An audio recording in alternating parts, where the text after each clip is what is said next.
Boa noite, 247 Entrevista.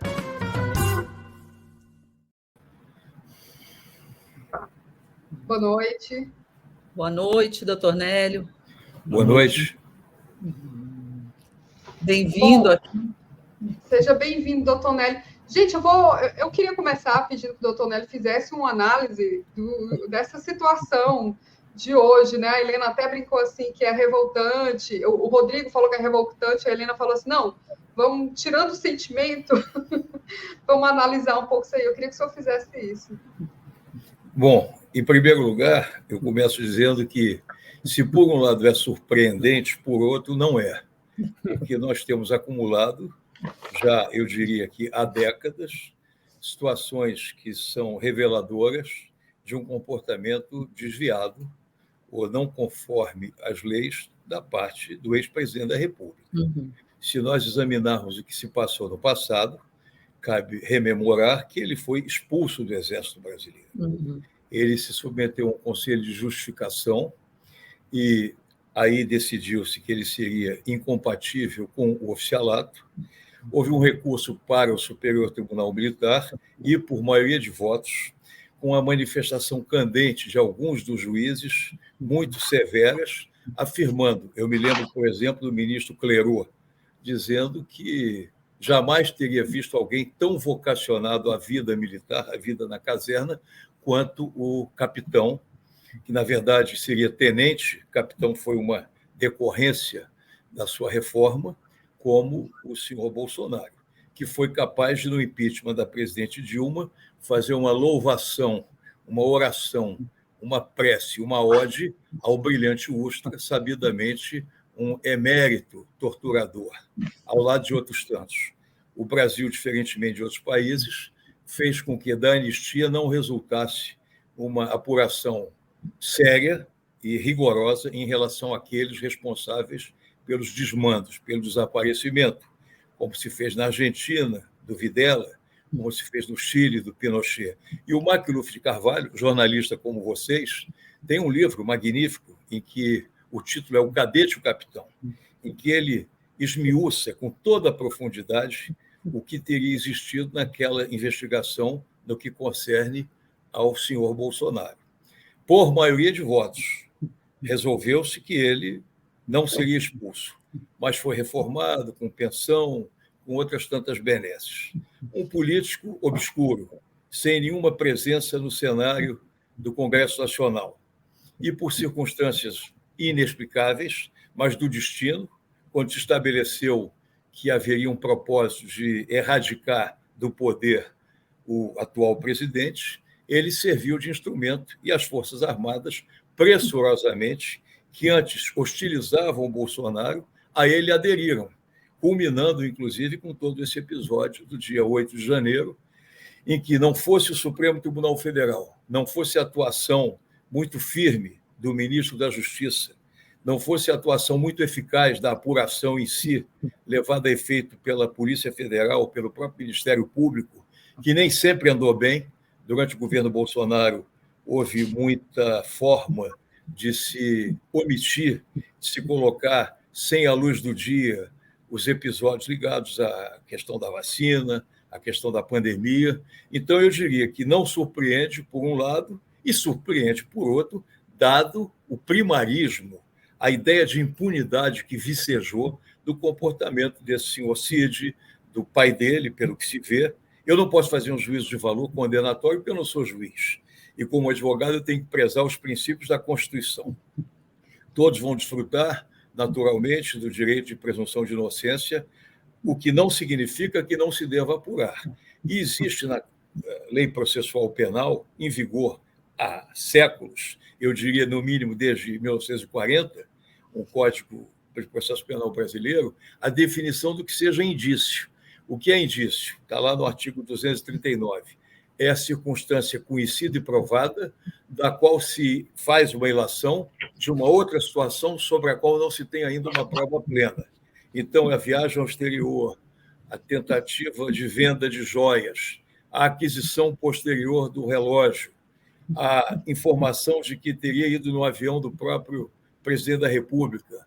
São situações muito graves e que, em contextos que nós vimos aí na República do Brasil, inclusive na famigerada República de Curitiba, muito menos do que isso, com base em propósitos completamente desviados do fim de buscar uma apuração dos fatos, as pessoas eram encarceradas, eram presas, eram submetidas à execração pública, e nós não desejamos isso, mas nós queremos que esses fatos sejam apurados, e é de se louvar, inclusive, pelo que eu li, pelo que eu apurei, chegou-se a uma apuração técnica de que viu-se a projeção da imagem do pai do Cid, e a partir daí chegou-se ao general. Quando houve a tortura no Brasil, se dizia que tudo acontecia sem conhecimento dos escalões superiores. Isso sempre foi uma afirmação inexata, incorreta, inverdadeira, conveniente, confortável.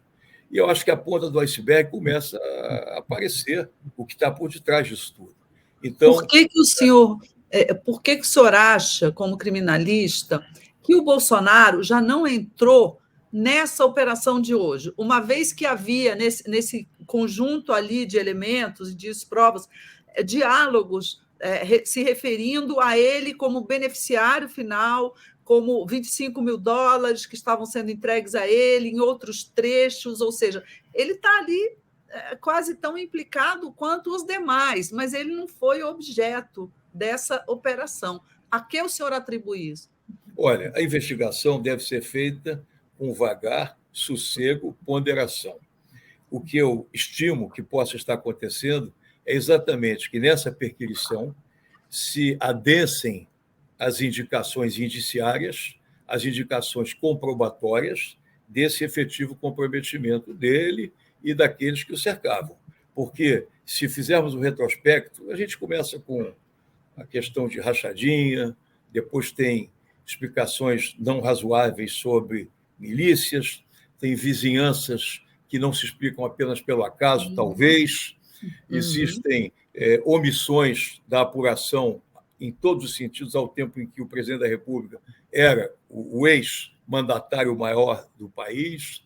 O Ministério Público andou, de alguma forma, não sendo ativo, não foi a fundo, atuou como se houvesse uma conveniência de se investigar aqui, ali não, e assim por diante. Eu acho que está se abrindo uma clareira, né?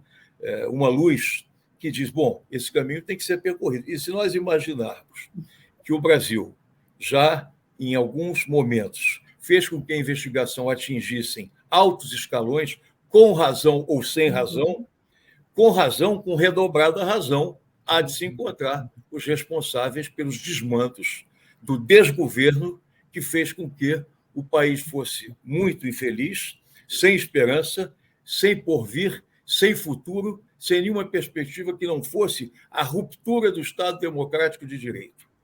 E se o Supremo, eventualmente, como qualquer tribunal, acerta e erra, no meu modo de ver, ao assumir a responsabilidade de levar adiante, com todo o rigor e com a atuação, no particular, correta do Ministério Público, até onde eu tenho visto, e eficaz da Polícia Federal, eu acredito que o que ficou submerso, o que está debaixo do oceano, vai emergir. O submarino vai subir. E quando ele for verificado, a ilegalidade, eu acho que vai ser a marca característica do que já se intui, do que se antevê, e agora, mais do que nunca, se vê, e acredito que em algum momento com luz solar, aquela luz que vai cegar, mesmo aqueles que ficaram cegos durante tanto tempo, serão compelidos a enxergar, a ver o que não queriam ver, e não tinham olhos para ver, e os nossos olhos são para ver. Então, eu acredito nessa investigação, e não creio que ela vá ser submetida a qualquer arrego, a qualquer conveniência de momento, tendo presente o que se apurou até agora. E é muito pouco comum que haja tamanha eficiência depois de nós termos vivido uma perspectiva de golpe e que só não ocorreu e só sobrou em face dos motivos que eu declinei há pouco e que todos nós conhecemos. A atuação firme, rigorosa, corajosa, altiva, independente das autoridades públicas que assumiram o poder no dia 1º de janeiro e já no dia 8 tentavam apiar do poder o presidente eleito democraticamente. Eu acho que tudo isso vai ser esclarecido. Doutor Nélio, aqui no começo do programa a gente mostrou parte do pedido, né, de busca e apreensão da Polícia Federal. Tem um organograma mostrando as várias ramificações da investigação. Esse caso das joias é só um dos ramos, vamos dizer assim, né? Ramos, aliás, é o general Ramos que deveria aparecer para explicar alguma coisa. Mas é uma das partes, né, da investigação. Eu vou colocar aqui na tela de novo. Tá aqui, olha. Aqui em verde, os 5 grandes eixos, né, de investigação. O senhor falava aí de golpes, né? Então, ataques às instituições, tentativa de golpe de Estado, ataque às vacinas, ataques virtuais a opositores e, 5º eixo, uso da estrutura do Estado para obtenção de vantagens. O senhor diria que este, que veio à tona hoje, né, que é esse das joias, é aquele em que se chegou mais perto do ex-presidente da República, ou ele vai ter que se explicar também nesses outros casos? Como é que o senhor avalia assim, o cenário de uma maneira mais ampla? É aqui que está talvez o problema mais sério. A gente via como o Fábio Van Garten já apareceu nas redes sociais, ex-ministro, dizendo, olha, não tem nada a ver com isso, eu não sabia de algumas coisas, entendeu? Então, parece que a casinha pegou fogo ali do lado deles, né? Bom, eu acho que todos esses episódios demandam uma explicação cabal.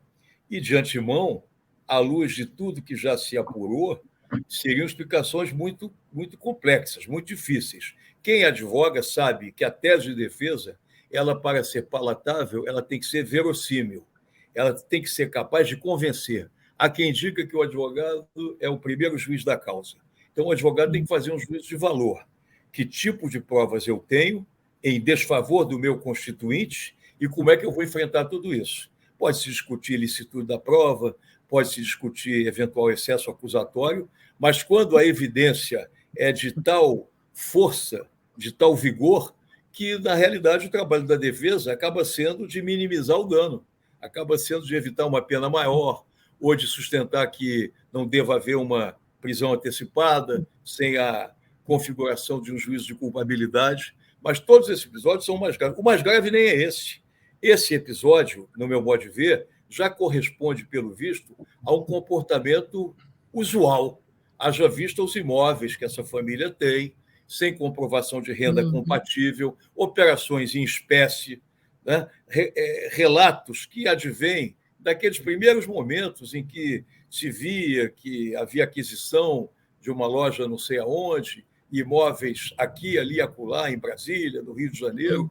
Nada disso com explicação e nada disso com uma apuração rigorosa, pelo que sei, da Fazenda Pública, das autoridades monetárias, menos ainda da Polícia Federal, menos ainda do Procurador-Geral da República e daqueles que o circundavam. O que se via era praticamente passando-se a mão em cima. E quem vendia a imagem de improbidade, aí é que entra um ponto relevante, porque o discurso feito pelo ex-presidente era referir-se ao atual presidente como ex-presidiário. E o ex-presidiário não é presidiário, e é o presidente da República. E, pelo que se vê, quem corre o risco de assumir tal condição a evidenciar-se essa culpabilidade, que pelo menos indiciariamente está sendo apontada, quem talvez tenha esse título seja aquele que fazia a postura do moralista, do corregedor-geral da República, exemplo de probidade, de correção, de honestidade, e que ele ia acabar com tudo que de irregular e incorreto acontecia no país. Esse episódio dos $25 mil, da joia, de tentativa de liberar, da viagem de forma deselegante antes da posse, homiziando-se, por assim dizer, lá nos Estados Unidos, e essa afinidade com um personagem sinistro que o mundo teme, naturalmente, Donald Trump, que é, de certa forma, é uma moeda que tem um lado de cá e um lado de lá. O de lá é em dólar, o daqui também acaba sendo, de certa forma, em dólar, porque a moeda lá fora, onde o presidente estava, tem que ser convertida em dólar. Então, receber benesses em favor do poder público e que são transmutadas em bem pessoal, isso é peculato, é apropriação indébita por parte do funcionário público e a tentativa de escamotear tudo, e lavagem de dinheiro, e receitas que não têm origem, e sem falar, eu comecei mencionando a vontade do ex-presidente, então capitão, de fazer atos de terror. Isso foi como que esquecido, mas isso aconteceu. Edição 999, edição 1000 da revista Veja. Isso está contado com riqueza de detalhes pelo falecido e grande jornalista Macluf de Carvalho, a quem rendo a minha homenagem como cidadão e como advogado, que fez um trabalho magistral de ir a fundo no procedimento do STM, em que alguma ingerência política ali aconteceu pelos donos do poder do passado e que, de alguma forma, amoleceram, né? Ou pelo menos suavizaram o rigor que haveria de prevalecer, já ocorrido no chamado Conselho de Justificação, que é o julgamento feito mais diretamente junto à tropa, e sabia-se do mau conceito e do mau comportamento do então tenente, depois capitão, e depois deputado, e depois presidente da República, e que hoje, se correr o bicho pega, se ficar o bicho come. Quer dizer, não tem muita explicação para coisa nenhuma. Me lembro agora do Geraldo Vandré, daquela música, caminhando e cantando, né, e seguindo a lição, somos todos iguais, braços dados ou não, nos quartéis nos ensinam uma antiga lição de morrer pela pátria ou viver sem razão. Nós temos que viver com razão, nós temos que acabar com o cálice, nós temos que acabar com a ideia de que o poder pode tudo, como pôde na ditadura, como o faz nos regimes de exceção. Nós temos que revigorar o ar democrático e as apurações devem ser feitas rigorosamente e depois que surja efetivamente no cenário adequado a avaliação da culpabilidade maior ou menor desse ou daquele, sendo certo que quem está no cume da montanha, o cabeça da organização, por assim dizer, ao que se infere criminosa, quando criaram essa tipificação, eu não vejo com simpatia, eu até acho que não é necessário, que a conduta pode ser punida por ela própria. O peculato já é sério. A lavagem também já tem uma densidade muito grande. Eu não preciso nem falar em organização criminosa, mas posso dizer que, efetivamente, desserviu-se ao poder democrático, vilipendiou-se a Constituição da República e as instituições foram colocadas como sendo completamente desimportantes. É como se houvesse, na ditadura, assim, tem o executivo e o executivo. Aí 5, fecha Congresso, caça deputado, tivesse havido a vitória que se estimava segura, porque a grande decepção dessa gente é a derrota, eles não esperavam a derrota. Não à toa o chefe da polícia rodoviária foi colocado numa masmorra, tentaram impedir que a votação se desse no Nordeste, e acho que houve uma grande sensibilidade na época do Tribunal Eleitoral de não prorrogar o horário, porque não prorrogando o horário, se prorrogassem, diriam que alguma coisa de irregular teria acontecido, e o propósito era de fazer com que as eleições não valessem. Aqueles acampamentos, com toda a infraestrutura de apoio, alimentação, conforto, água, comida quentinha. E houve também, é evidente, que em torno aí do GSI existiam pessoas que não se podia nelas confiar. É importante que, diferentemente do que aconteceu com a anistia em 79, que desta vez a tentativa de golpe de 64, golpe maior em 68, golpe que, de alguma forma, em 77, quando se fechou o Congresso Nacional, golpe que Frota tentou dar no governo Geisel, mais à direita do que à direita, então, no poder. Então, é preciso que isso, dessa vez, se passe, como diria o Darcy Ribeiro, que se passe o Brasil a limpo. Não se passou ainda o Brasil a limpo. E que a gente tenha um projeto de país, educação de base, educação em tempo integral. Eu não sou político, eu sou advogado, mas eu sou cidadão, independente de ser advogado. Eu quero o melhor para o meu país. Eu quero que as pessoas sejam submetidas aos rigores da lei, dando a elas, evidentemente, aquilo que nós nunca abdicamos em relação a ninguém, que é o direito de defesa, o mais amplo possível. Mas que a situação dessa gente está ficando absolutamente... Quando a gente esconde alguma coisa, brincadeira de criança, está quente, está frio, eu diria que a configuração de responsabilidade, de cima para baixo e de baixo para cima, está fazendo uma espécie de amálgama, um mosaico, em que é inevitável desconsiderar a figura do presidente da República. É impossível que isso tivesse acontecido sem o beneplácito, sem a chancela, sem a quiescência, sem a concordância, sem o endosso, sem o estímulo do presidente e daqueles que estavam mais diretamente ligados a ele. Exemplo maior, Cid. Era o anjo da guarda, não o anjo da guarda, era o anjo do mal. Mas do mal participava também o seu superior. O senhor é a favor que se segure os passaportes? Né? A Helena falava disso um pouco mais cedo. Né? Já tem um pedido, né, Helena? O deputado Rogério Correia, a deputada Jandira Fegali fizeram esse pedido. Olha, vão pedir ainda ao Supremo. Eu não gostaria de emitir uma opinião sobre uma medida cautelar no contexto de uma investigação que eu conheço parcialmente pelo que se tem noticiado.